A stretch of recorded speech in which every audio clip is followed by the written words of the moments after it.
నా సృజనని నేను దగ్గర చేసుకుంటాను. తన కడుపులో పెరుగుతున్న గోపి రూపాన్ని ఏదో రకంగా దూరం చేస్తాను. థ్యాంక్స్ అల్లుడు. నువ్వు ఎక్కడ ఏమంటావో అని భయంతో వణికిపోయాను.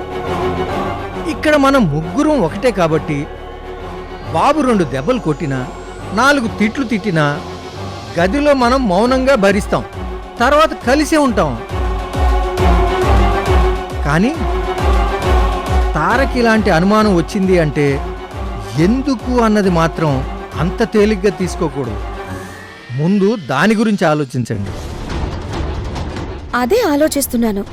సిటీలో ఉన్న ఈ తారకి అడవుల్లో దొరికే మూలికల వాసన గురించి ఎలా తెలిసిందా అని నాకు అనుమానంగానే ఉంది. అనుమానాన్ని మనసులో దాచుకుంటే అది భయంగా మారి మనల్ని ముంచేస్తుంది.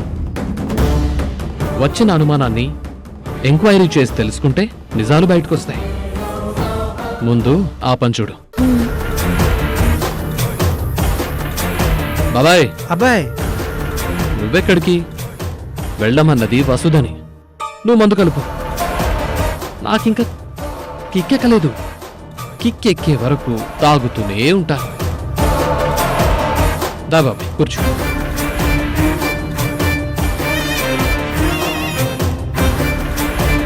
రాత్రంతా నువ్వు తాగుతూ ఉంటే నాకు ఈ రాత్రి జాగారమే.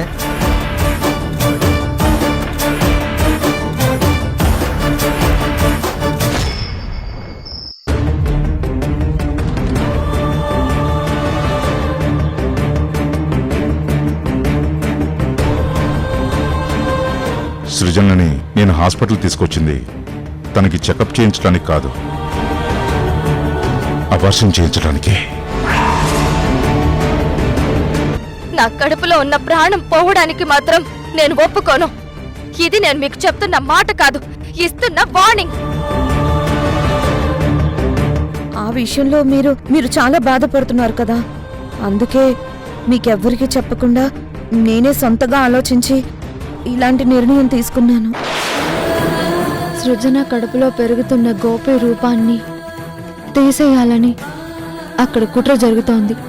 కానీ సృజన మాత్రం ఎంతో మమకారంతో తన బిడ్డని మొయ్యాలి అనుకుంటుంది. ఎలాగైనా సరే గోపి రూపాన్ని నేను కాపాడాలి.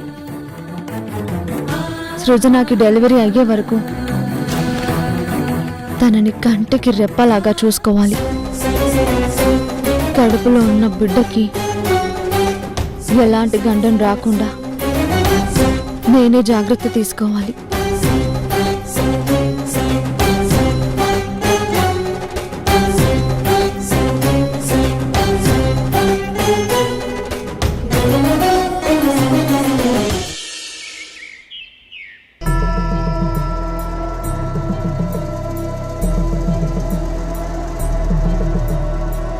Sir, good morning sir.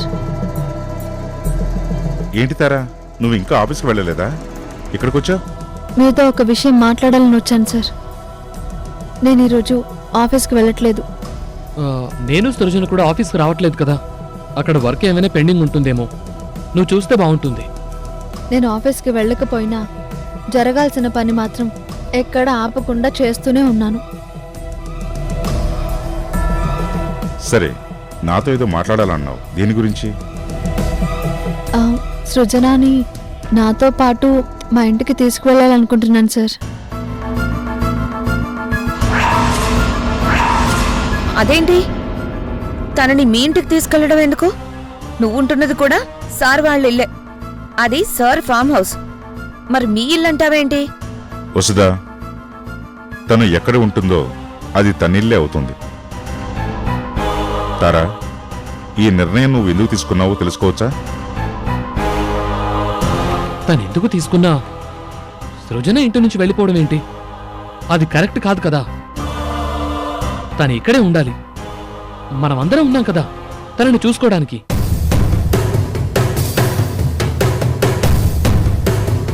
తార కూడా రోజు పొద్దున్నే ఇక్కడికి వస్తుంది. ఇంకెందులో ఇబ్బంది ఉంది? తన అక్కడికి వెళ్లాల్సిన అవసరం ఏముంటుంది? అదే నేను చెప్తున్నాను. సృజన ఇప్పుడు ఒట్టి మనిషి కాదు కదా. ఇక్కడుంటే అందరూ ఉంటాం. తనకి ఏ అవసరం వచ్చినా ఎవరో ఒకరిని పిలుస్తుంది. అదే తారింటికి తీసుకెళ్తే తార ఆఫీస్కి వెళ్ళాక సృజన ఒక్కతే అయిపోతుంది కదా, అందుకని నేను అలా అన్నాను. మీరాగండి. తారా ఇలా మాట్లాడిందంటే దాని వెనక ఏదో కారణం ఉంటుంది. ముందు తన నిర్ణయం ఏంటో తెలుసుకొనివ్వండి. నా ఇంటి ఆడపిల్లని తనింటికి తీసుకెళ్తాను అంది అంటే దాని వెనకాల ఏదో ఒక బలమైన కారణం ఉండుంటుంది. నువ్వు చెప్పుతారా? సార్, మీరు తప్పుగా అనుకోవద్దు. నా మనసులో ఉన్న అభిప్రాయాన్ని మీతో చెప్తున్నాను. గోపి ఇప్పుడు జైల్లో ఉన్నాడు. తన మీద మీకు కోపం ఉంది. ఇది నిందే అని మేము నమ్మినా తన గతం ఏంటి అన్న అభిప్రాయం మీకుంది. అందుకే గోపి విషయంలో మీరు చాలా సీరియస్గా ఉన్నారు. ఇప్పుడు సృజన గోపి రూపాన్ని, ప్రతిరూపాన్ని తన కడుపులో మోస్తుంది. పెళ్లి కాకుండానే ఇలా జరిగినందుకు మీ ముందు సృజన కూడా తిరగడానికి ఇబ్బంది పడుతూ ఉంటుంది. అందుకే తనిక్కడ ఉన్నంత వరకు ఆ గదికే పరిమితం అవుతుంది. కానీ కడుపుతో ఉన్నవాళ్ళు కేవలం అలా 4 గోడల మధ్య ఉండిపోకుండా అటూ ఇటూ తిరుగుతూ ఉండాలి. ఆ ఫ్రీడమ్ ఉంటేనే తను హ్యాపీగా ఉంటుంది. కడుపులో ఉన్న బిడ్డ హెల్తీగా పెరుగుతుంది. ఇదంతా జరగాలంటే తనని నాతో పాటు తీసుకువెళ్ళాలని నిర్ణయించుకున్నాను.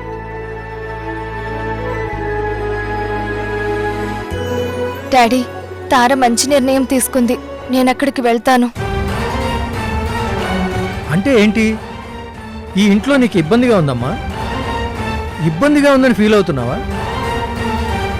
అవును, డాడీకి నన్ను చూసిన ప్రతిసారి గోపియే గుర్తొస్తాడు. అప్పుడు డాడీకి గోపి మీద కోపం పెరుగుతుంది. నా కడుపులో పెరుగుతున్న రూపాన్ని ఏదో రకంగా తీసేయాలనే ఆలోచన మీకొస్తుంది డాడీ.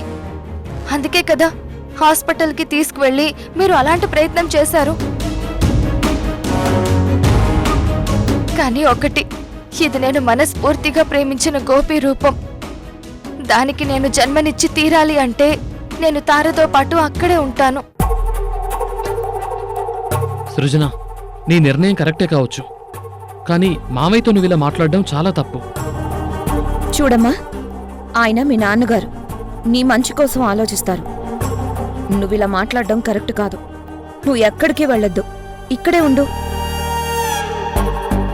నా కూతురు వెళ్ళాలి అని నిర్ణయించుకున్నాక ఆపడానికి నేనెవరిని? తన ఇష్టానికి విలువిచ్చి పెళ్లి చేయాలి అనుకున్నాను. కానీ ఆ వ్యక్తి నేరస్తుడు అని చెప్పినా కూడా తను నా మాట వినటం లేదు. ఇప్పుడు కూడా తన ఇష్టాన్ని గౌరవిస్తాను. తారా, నీతో వస్తానంటుంది కదా, నువ్వు తీసుకెళ్ళు.